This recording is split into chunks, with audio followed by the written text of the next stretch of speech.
ഊബറിന്റെ ആപ്പിൽ ഇനി മുതൽ വണ്ടിക്കൂലി കാണിക്കും. പക്ഷേ ഡ്രൈവർമാർ അതിൽ കൂടുതൽ പൈസ പറഞ്ഞാൽ ആ പൈസ നിങ്ങൾ കൊടുക്കേണ്ടിരിക്കും. പിന്നെ ഈ ആപ്പിലെ റേറ്റ് എന്തിനാണ്?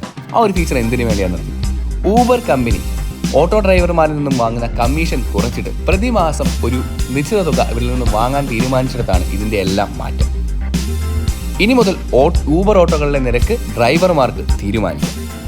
ഓട്ടോ കൂലി എത്ര ആണെന്നുള്ളത് യാത്രികന്റെ മൊബൈൽ നമ്പറിലേക്ക് അവർ സന്ദേശമായി അയക്കുമെങ്കിൽ പക്ഷെ അതിൽ ചൊല്ലിയുണ്ടാവുന്ന തർക്കങ്ങൾക്ക് ഊബർ കമ്പനി കക്ഷി ചേരില്ല. അപ്പോൾ എന്തെങ്കിലും തർക്കങ്ങളുണ്ടായാൽ നിങ്ങൾ അതിൻ്റെ ഉത്തരവാദിത്തങ്ങൾ പൂർണ്ണമായും ഏറ്റെടുത്തോളുക. അല്ലാതെ ഞങ്ങൾക്കതിനകത്ത് യാതൊരു ഉത്തരവാദിത്തമില്ല. പിന്നെ എന്ത് അഷുറൻസ് ആണ് ഊബർ നമുക്ക് തരുന്നത്? അങ്ങനെ ചോദിക്കുന്നവർക്ക് അവിടെയും മറുപടിയുണ്ട് കമ്പനിയുടേത്.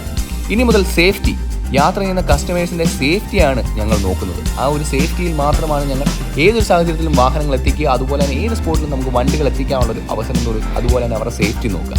അല്ലാതെ യാത്രാക്കൂലിയിൽ ഞങ്ങളുമായി യാതൊരു ബന്ധവുമില്ല. ആദ്യകാലത്ത് കൃത്യമായി മീറ്ററിട്ട് ഓടിക്കൊണ്ടിരുന്ന ഓട്ടോ ഡ്രൈവർമാർ പിന്നീട് അവർക്ക് തോന്നിയ വിലകൾ ഈടാക്കാൻ തുടങ്ങി.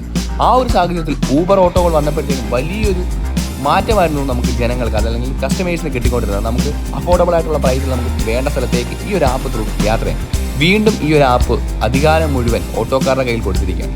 ആ ഒരു സാഹചര്യത്തിൽ ഇനി എന്താണ് സംഭവിക്കാൻ പോകുന്നത് എന്ന് പറയും. എല്ലാവരെ പറ്റിയും ഞാൻ പറയുന്നില്ല, പക്ഷെ ചിലരെങ്കിലും ഇതിനെ മിസ്യൂസ് ചെയ്യാൻ സാധ്യതയുണ്ട്.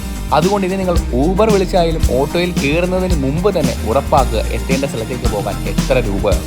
എന്നിട്ട് അത് നിങ്ങൾക്ക് കൺവീനിയൻ്റ് ആണെങ്കിൽ മാത്രം ആ ഒരു വാഹനത്തിൽ കയറുക. അല്ലാതെ ആ സ്ഥലത്ത് എത്തിയതിന് ശേഷം അടിയുണ്ടാക്കാൻ നിൽക്കാതിരിക്കുക. മാക്സിമം നമ്മളൊരു പ്രശ്നം ഉണ്ടാക്കാതിരിക്കുന്നതായിരിക്കുമല്ലോ ഏറ്റവും ബെറ്റർ. ഓട്ടോ ഡ്രൈവർമാരുടെ ഭാഗത്തു നിന്നും എന്തെങ്കിലും ദുരനുഭവങ്ങൾ നിങ്ങൾക്കുണ്ടായിട്ടുണ്ടെങ്കിൽ ജസ്റ്റ് ഒന്ന് കമൻറ്റ് ചെയ്ത് ഓരോരുത്തരുടെയും അനുഭവങ്ങൾ വായിക്കാൻ മതി. അതേപോലെ തന്നെ പുതിയൊരു നിയമം വന്ന കാര്യം നിങ്ങളൊക്കെ അറിഞ്ഞെന്ന് ഞാൻ വിചാരിക്കുന്നു.